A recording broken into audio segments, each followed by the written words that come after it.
A few years ago, I spent a weekend in a small rural town during harvest season.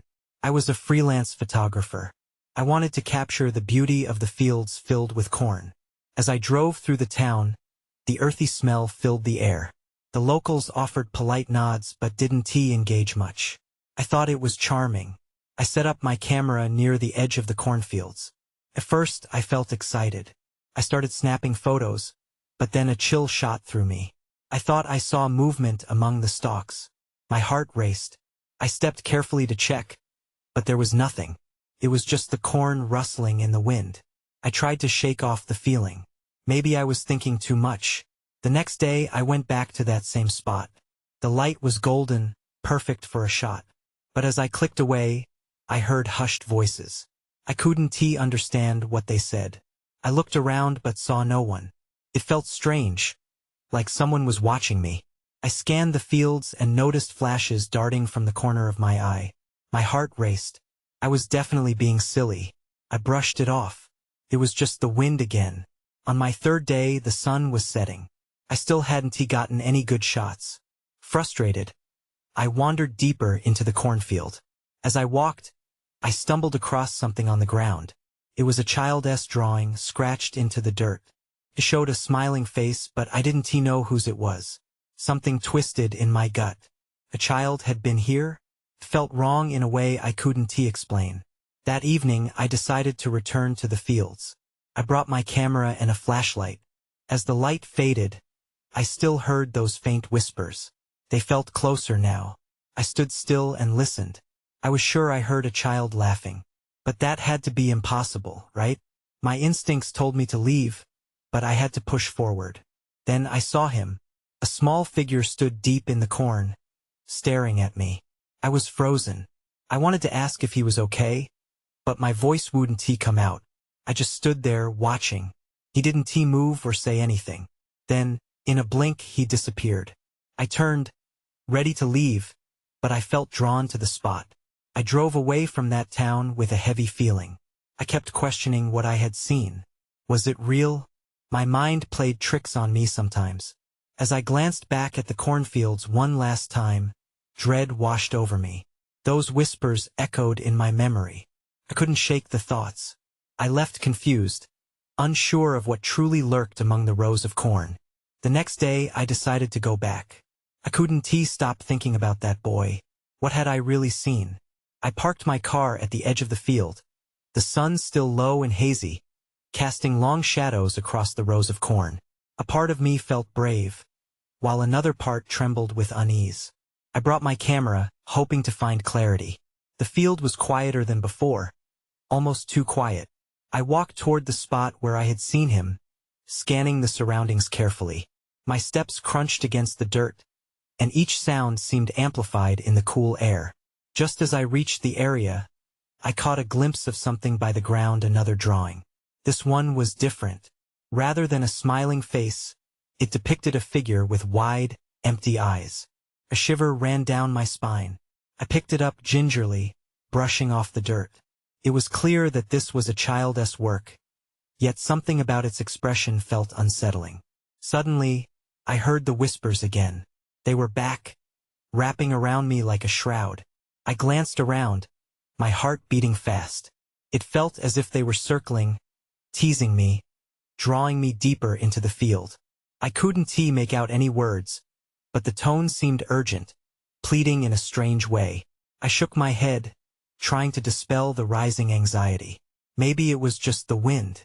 I took a deep breath and turned to head back toward my car, but something stopped me. I heard laughter, soft, childlike, but echoing from somewhere nearby. With each step, the laughter grew louder.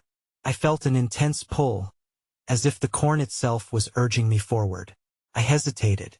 My instincts screamed for me to leave, but curiosity overrode my fear, and I moved deeper into the rows. "Hello?" I called out softly, my voice sounding small and fragile. I felt ridiculous for calling into the dark rows of corn, but I had to know. The laughter hushed instantly. Then I saw it, a figure darting between the stalks. I followed, camera raised, snapping photos as fast as I could. My hands were shaking. The figure seemed just out of reach, always a few steps ahead. I shouted again, "Are you okay? Where are you?" The laughter returned, ringing out like a bell. It sounded joyous, carefree, but it resonated with something dark beneath the surface. I felt my skin crawl. Suddenly, the laughter morphed into a piercing wail, a cry filled with despair that sent me sprinting back the way I came. I stumbled out of the cornfield, breathless and terrified. My mind raced as I fumbled for my car keys. I jumped into my vehicle and slammed the door shut, feeling a wave of relief wash over me. I started the engine and sped away, glancing back at the field, half expecting to see a crowd of children waving goodbye. As I drove, I couldn't shake the feeling that I hadn't escaped completely. In my rearview mirror, just for a brief second, I saw a flash of a small hand poking up from the corn, as if it was reaching out for me. Now I knew I had to find answers. Who was that boy? Why were those whispers calling me? And what did the drawings mean? My heart sank. I realized this wasn't over. Not by a long shot. The next morning, I woke up feeling heavy with dread. I couldn't shake off the memories of that eerie laughter and the boy's desperate cry. I knew I had to do something. I grabbed my phone and began searching for any local history about the cornfield. Maybe there were clues buried in the past that could help me understand. Hours slipped by as I scrolled through websites and old news articles. Most of what I found was mundane, just local farming reports and seasonal weather updates. But then I stumbled upon a short article from decades ago. It detailed a tragic accident where a child had gone missing in that very field. They found his belongings, but he was never seen again. My chest tightened as I read the words. The boy's name was Samuel. My fingers trembled as I saved the article. A new layer of mystery settling over me. Something about his name struck a chord. I felt an overwhelming urge to return to the field, but now I was part terrified, part determined. It was time to confront whatever was waiting for me. I drove back to the cornfield, the weight of the article heavy in my mind. Parking the car, I took a moment to collect my thoughts. Felt odd being so close to that area again. The wind swayed the corn stalks, and the whispers returned, a soft melody weaving through the rustling leaves. It was unsettling, but this time I was ready to listen. With my camera slung over my shoulder, I walked toward the rows of corn. I couldn't shake the feeling that Samuel was somehow waiting for me or warning me. As I entered deeper into the field, I looked for the spot where I had encountered the laughter. The air felt thick and electric. Suddenly, I spotted something shiny among the dry leaves. My heart raced as I approached it. It was a small silver locket, tarnished with age. I picked it up cautiously, feeling its cool surface against my palm. I opened it, and inside was a photo of a boy, the same boy from the drawing. His eyes were wide and dark, just like in the art. But this time there was a smile on his face. My breath caught in my throat. Before I could process what I was seeing, I heard the laughter again, closer this time, and it was accompanied by tiny footsteps in the distance. Panic surged through me. "Hello?" I called out, my voice shaky. I felt vulnerable, exposed. The laughter only grew louder, swirling around me. I turned to leave, but the laughter transformed into that same awful wail from before. I stumbled back, my camera swinging wildly as I dropped it. The corn stalks around me seemed to close in, blocking my escape. Just as my heart raced towards a panic, the field fell silent, almost as if someone had pulled a string. I looked around, confused, and that S when I saw it. A flickering light at the end of the row, the corner of my eye caught a flash of movement. Could it be someone there?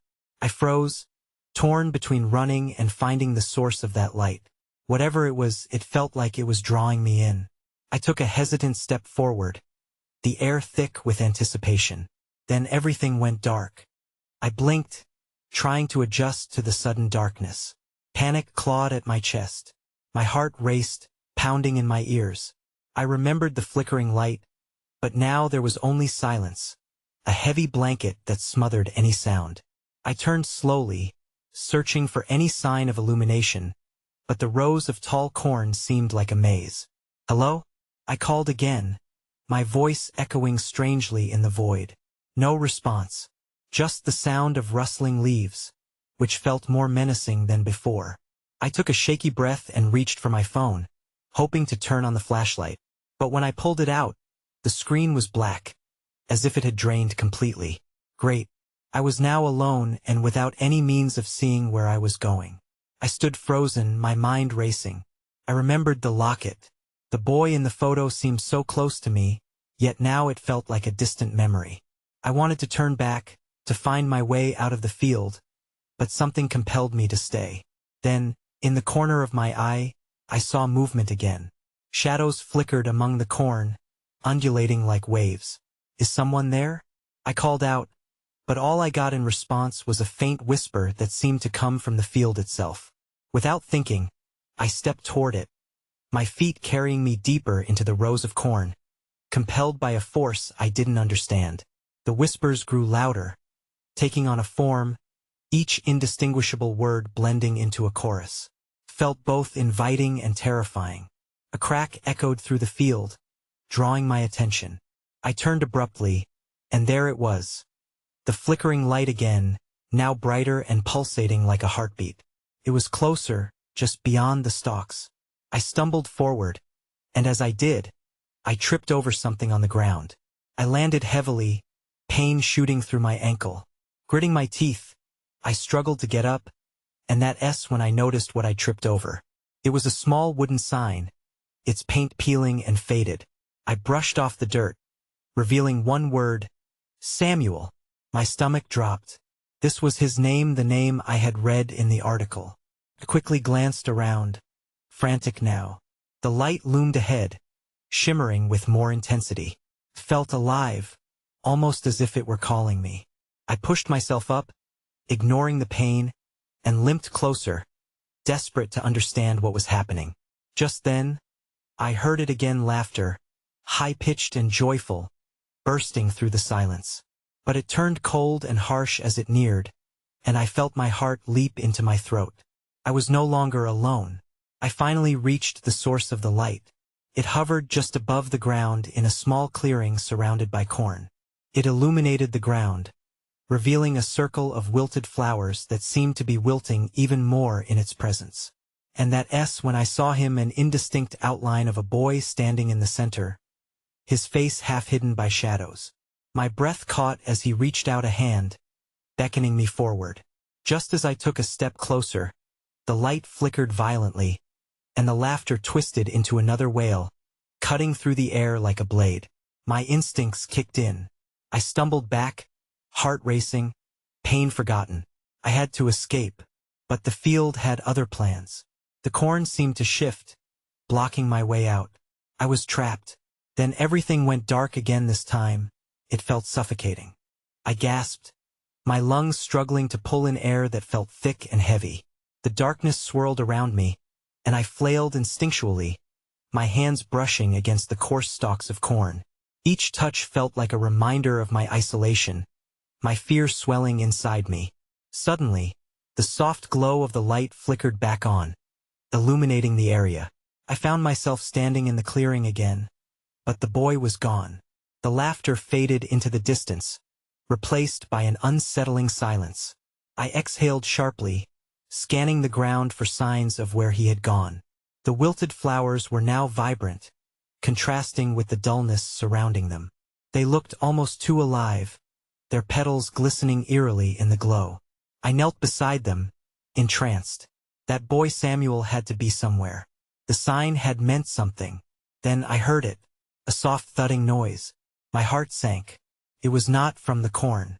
It was coming from behind me, like footsteps threading through the rows nearby. The whispering returned, and I felt a chill creep up my spine. I stood rigid, trying to discern what was moving in the shadows. "Who is there?" I whispered, my voice trembling. The footsteps halted. The silence stretched, heavy and uncertain. Then, a voice floated through the air, quiet yet clear. "Help me." My stomach twisted. Desperation filled that single plea, but it felt wrong, almost like bait. I looked around for an escape. The clearing was tight and closed off, no easy exit. "Please, I'm scared." The voice called again, filled with a childlike tremor. It sent shivers through my body. I took a half step toward the sound, drawn in despite my better judgment. But then I recalled the boy's invitation, the flickering light, and hesitated. Before I could decide, the corn began to rustle violently. Panic surged. Whatever was out there seemed to sense my conflict. The shape of that boy flitted between the cornstalks, a fleeting blur that vanished just as quickly. I stumbled backwards, pressing against the warm earth. Suddenly, the ground below me shifted, revealing a dark hole near the roots of the flowers. I blinked, unable to process what I was seeing. It was a small burrow, and something shimmered inside a forgotten trinket, a reminder of Samuel. I reached toward it, but just then, the voice pierced again, louder, more urgent. "They're coming." The words struck me like ice water. In an instant, I whipped around, scanning the rows of corn. The laughter resumed, this time echoed with sinister glee. My breath quickened. I had to make a choice. I glanced back at the dark hole, the warmth of curiosity clashing with the rising storm of fear. Something terrible was happening here, something beyond what I could understand. But I had to know. As I moved closer to the burrow, the laughter morphed again. It sounded like a mocking chorus, and I felt the air grow colder. My fingers brushed the edge of the hole, and then something cold wrapped around my wrist from behind. I screamed and whipped around to face whatever was waiting there. But the field had fallen silent once more. All that remained was darkness closing in around me. I was caught in a web of uncertainty, and I had yet to uncover the most unsettling part of the mystery. And then, without warning, the ground began to tremble under my feet. My heart raced as the ground shook, sending a ripple of panic through me. I stumbled, trying to regain my balance, but the tremors only intensified. The laughter faded, leaving an almost oppressive quiet. It felt as if the earth itself was alive, writhing beneath me, urging me to flee. Then, from the corner of my eye, I noticed the hole had widened, as if something inside was pushing its way out. I took a cautious step back, my instincts screaming at me to run. But instead, I stayed rooted to the spot, my gaze locked on the darkness within. The tremors crescendoed and then stopped abruptly. In that stillness I heard a sound. It was a faint scratching noise, like nails on wood, but it was coming from the burrow. My breath caught in my throat, and every muscle tensed. Should I run? Suddenly, something emerged from the hole, a pale, slender hand. My breath hitched as the fingers curled around the edge, grasping for purchase. Fear coursed through me like ice. As the hand pulled itself out, I saw the dirt-streaked skin, nails chipped and broken. Panic rose, but my curiosity held me captive. Another hand joined the first, and then a face appeared. Eyes wide and frantic, framed by tangled hair. It was a girl. She looked younger than me, probably around 8. "Help!" she whimpered, her voice trembling. I wanted to reach out, but dread tangled my feet to the ground. Who was she? Why was she here? I stole a glance around. I was still alone in this clearing, surrounded by the towering corn. "What do you need?" I managed to ask, my voice barely above a whisper. "They're here. They won't let me go," she cried, panic lacing each word. My heart sank. Who were they? Just then, the rustling returned, louder this time, like a swarm of restless insects rising in the air. The girl's face contorted with fear as she pulled herself from the hole, desperate to escape something unseen. I took a step back, realizing I had to make a decision. I could run, or I could help. A pulse of movement snapped my attention back to the rows of corn. Shapes shifted just beyond the stalks, the laughter morphing back into that twisted chorus. I could feel the darkness closing in again, heavier this time. "You have to come with me," I urged the girl, summoning every ounce of courage I had left.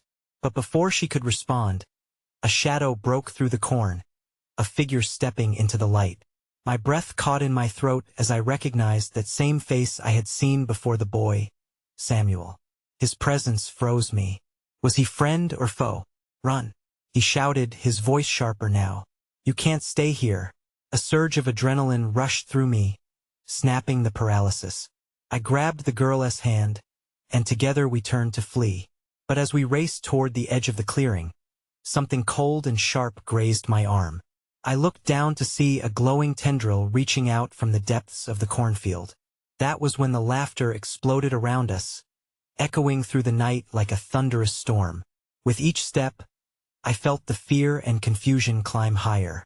Whatever was happening here, it was becoming more dangerous than I had ever anticipated.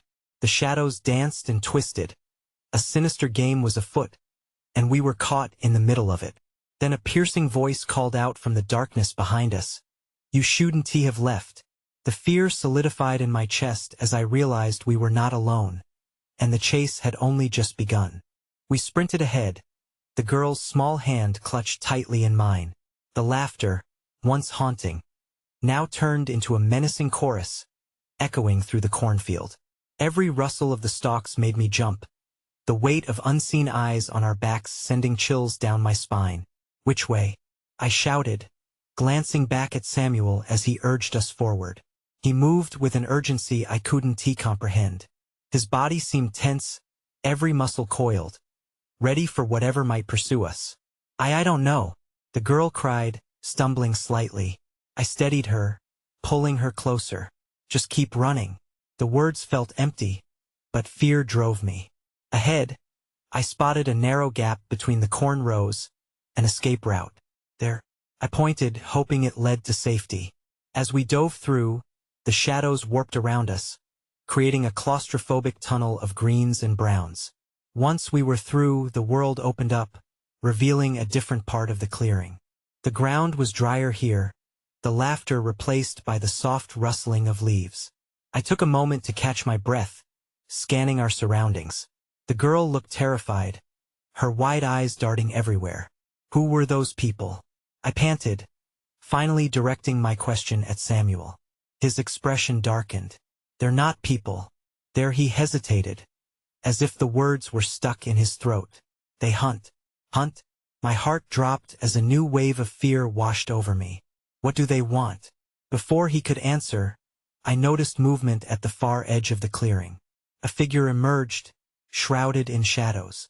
It lingered at the corn's edge, its face obscured, but I could feel its gaze piercing through the darkness. "Stay behind me," Samuel instructed, positioning himself in front of us. I wanted to protest, to ask more about the lurking figure, but a sudden intake of breath from behind us made me jump. "Run. Don't stop," Samuel urged again. The girl whimpered, and I pulled her closer. I glanced back, and the tendril from earlier reappeared, slashing through the air.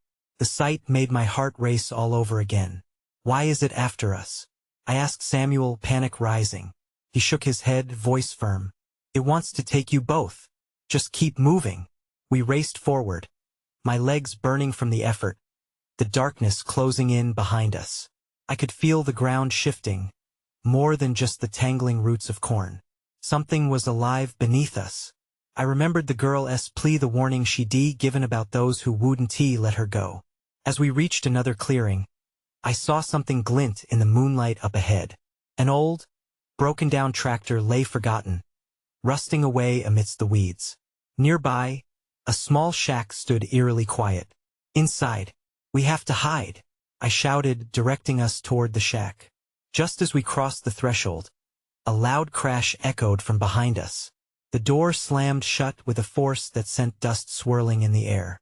We leaned against the door, trying to catch our breath, hearts pounding in unison. But before relief could settle in, I spotted a figure just outside. One of the shadows from the corn was now curving over the shack's edge, its presence ominous and unsettling. When I saw it, a second shadow, far too big and close.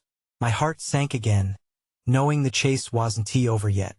My breath hitched as I stared at the shadows, my mind racing. Two figures loomed just beyond the shack, their forms flickering as if they were made of smoke or something worse. What did they want with us? I felt the girl quiver beside me, her small hand squeezing mine tighter. "Samuel," I whispered, urgency rattling my voice. "What do we do now?" He stepped back toward the window, just enough to peek outside. "We have to wait. Don't make any noise. If they can't see us, maybe they'll leave." My eyes never left the door, dreading the moment it might burst open. I tried to focus on the sounds outside, the whispering wind, the rustle of leaves, but all I could hear was the thumping of my heart, drowning out everything. Samuel kept glancing out, his features tense. Minutes ticked by like hours, and finally, I dared to look out alongside him. The shadows had shifted, drifting further away from the shack. But I still felt a menacing presence in the thick air, a sense that they were watching. Did they go? I mumbled, half hopeful. Not sure, Samuel replied, his voice barely above a whisper. We can't risk it yet. Suddenly I caught movement to the side. A flash of white darted past our view. What was that? I asked, leaning closer to the window. Stay down, Samuel hissed, pressing me back. A quick rustle sounded along the side of the shack. It was human, or at least it resembled a person. My heart raced again, but this wasn't like the figures we had seen earlier. It was another girl, with tangled hair and dirt-streaked cheeks. She looked about our age, but there was a wildness in her eyes that unsettled me.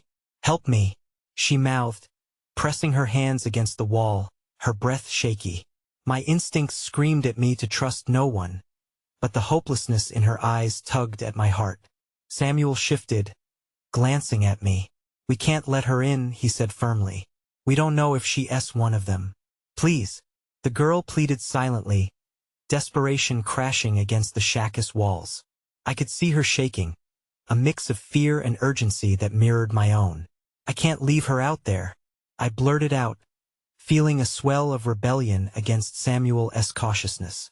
Open the door, and you put us all in danger, he shot back, his irritation clear. But before I could respond, the ground beneath us shuddered. A low rumble vibrated through the shack, making the walls creak. My hands jerked to the wooden frame for support. What was happening? Then everything went dark. The flickering shadows outside vanished, swallowed by an unnatural shroud. What's going on? I gasped, panic flooding my senses. Samuel's face, illuminated by the faint moonlight filtering through, looked grim. We need to move now. I grabbed the girl's wrist, pulling her closer. Come with us, I shouted. She flinched, but instinctively nodded, her relief mingling with fear. Where? She asked, her voice trembling. There's a basement, Samuel urged, moving back toward the door. It might be our only chance. As he opened the door, the darkness rushed in, almost tangible. My blood ran cold. I glimpsed a massive form moving beyond the threshold, a hulking shadow that blocked out the moonlight. Run, Samuel yelled. With adrenaline driving me, I didn't look back. We bolted out the door just as that immense shadow lunged. As I sprinted toward a nearby trapdoor that Samuel pointed out, I could feel the heaviness of the night pressing around us again, each heartbeat resonating with the threat behind. That lump in my throat returned. This wasn't over, and I feared it was only just beginning. The trapdoor creaked ominously as Samuel yanked it open. The smell of damp earth slammed into me, but I didn't hesitate. I leaped inside, pulling the girl down with me just as I heard a thud behind us. My heart raced as we tumbled into the darkness of the basement. Samuel dropped down right after us, slamming the door shut with a force that echoed in the confined space. Did you see that? He panted, his eyes wide in the dim light. No, I replied, my voice barely a whisper. But it was big. I glanced at the girl, whose face was pale in the shadows. Are you okay? She nodded but didn't say anything. I could feel her trembling beside me. It was dark, too dark to see anything but the outlines of our surroundings. I strained my ears, listening. The echoes of our breathing filled the silence. The distant sounds of rustling leaves and soft murmurs from outside now felt miles away. Samuel fished out his phone, clicking on the flashlight. This way, he said, leading us deeper into the space. The beam cut through the darkness, revealing stacks of old crates and tools abandoned long ago. I wondered how long this basement had been forgotten. As we moved, I noticed more details. Markings on the walls, almost like symbols carved into the wood. A chill ran down my spine. They looked ancient, worn by time. What do you think those mean? I asked, My voice shaky. Don't know, Samuel replied, his gaze darting around, scanning the room. But I don't like it. We reached a corner where the light barely reached, and Samuel stopped. Let us hide here for now, he suggested. Before we settled, I heard a soft tapping coming from above, irregular and deliberate. The sounds of something heavy shifting. They're looking for us, I whispered, my stomach nodding. We should stay quiet, Samuel said, his expression tense. I nodded, clenching the girl's hand. There was something about the rhythmic tapping that made my skin prickle. It sounded like nails against wood, clawing at the structure above us. My pulse quickened as I tried to push the thoughts away. Then, without warning, the tapping stopped. An eerie silence enveloped us. I held my breath, waiting for the next sound. Suddenly, a loud crash erupted from above, like something had been knocked over. I jumped, adrenaline shooting through me. What was that? I gasped. I don't know, but we need to stay put, Samuel replied, his voice too loud in the stillness. Moments stretched into forever as we huddled in the shadows, my heart pounding like a drum. Then, from the depths of silence, I heard a whisper, so faint I almost missed it. Help me. My breath caught in my throat. That voice. It belonged to the girl we had seen outside. No, I whispered, fear gripping my very core. She can't be. I was interrupted by another crash, followed by heavy footsteps directly above us. They know we're here, Samuel said sharply, trying to remain composed. That's when I realized we weren't alone. The basement felt wrong, and the whispers started to grow louder. The shadows around us seemed to thicken. Just as panic threatened to swallow me, I found something tucked in my pocket, a small mirror I always carried. Now it glimmered in the dim light like a beacon, drawing my hand to it. But before I could think about why I even had it, the whispers merged into a chorus. We're not alone. We're not alone, they chanted. And I knew then whatever was in the shack had followed us there. The air grew colder as the whispers echoed, reverberating through the walls of the basement. It was a suffocating murmur, growing louder, more insistent. Every instinct told me to flee, but fear anchored me to the spot, heart racing in tandem with the sounds that swirled around us. Samuel's eyes, wide with alarm, darted from side to side. What do we do? He breathed, clearly as unsettled as I was. I clenched the mirror tightly in my palm, its cool surface grounding me amid the chaos. They can sense us, I whispered, heart pounding. We need to find a way out. Let us try that back wall, he suggested, pointing towards a section that looked less cluttered. I nodded, reluctantly pulling the girl along, whose grip on my arm tightened. As we inched towards the corner, the whispers transformed into laughter, childlike, yet filled with malice. The shadows deepened, spreading across the basement like a hungry fog. Felt like a festival of horrors, waiting to consume us. Keep moving, Samuel urged, and we pressed on, stumbling over crates and old tools, desperate to find an exit. My eyes flickered to the mirror again, almost demanding my attention. It caught the dim light from Samuel's phone and flickered back. I took a deep breath, hoping it could offer some insight, some clarity amidst the chaos. Suddenly, a loud thud shook the floorboards overhead, followed by silence. And then the sound of nails scratching against wood returned like a clawed hand desperately seeking entry. My stomach dropped. Are they trying to break in? I gasped. Stay quiet, Samuel hissed, kneeling near the wall, trying to find any possible way out.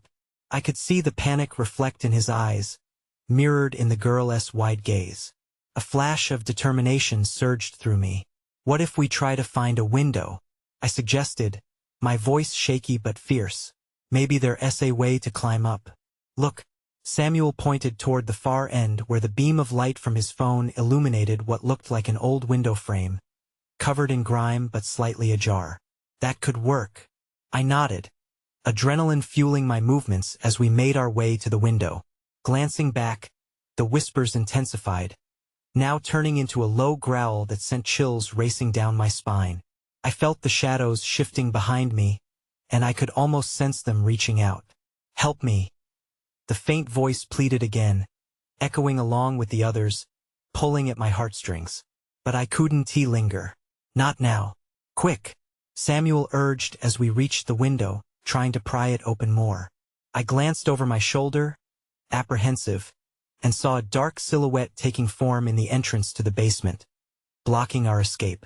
Go, I shouted, climbing onto the windowsill, desperately pushing myself out. Fresh air hit my face like a splash of cold water. I turned to see Samuel giving me a nod, his expression determined. I slipped out and landed safely on thick grass. Help the girl, I called out. Samuel nodded, boosting her up before scrambling out himself. But just as he did, the laughing returned, more boisterous and cruel. I turned just in time to see those same shadows shift closer, tendrils creeping toward the window, desperate to pull us back. Run, Samuel shouted, and without hesitation, we took off toward the edge of the field, sprinting away from that cursed shack. I never looked back. We darted across the fields, the moonlight guiding our way as we pushed forward through the dark. The laughter persisted behind us, angry, frustrated, as the shadows danced and writhed in the corners of my mind. The girl tripped, but I quickly turned back, yanking her to safety as Samuel kept a lookout for any figures emerging from the field. Before I knew it, we reached the tree line at the edge of the forest, the whispers fading as the branches cloaked us in their embrace. I gasped for breath, leaning against a tree, limbs trembling. Did we lose them? I breathed heavily, glancing back toward the cornfield, where the shadows lingered just beyond the edge. I think so, Samuel panted, his breath shallow. But we have to keep moving. The girl looked up at us, eyes wide and bewildered. What was that?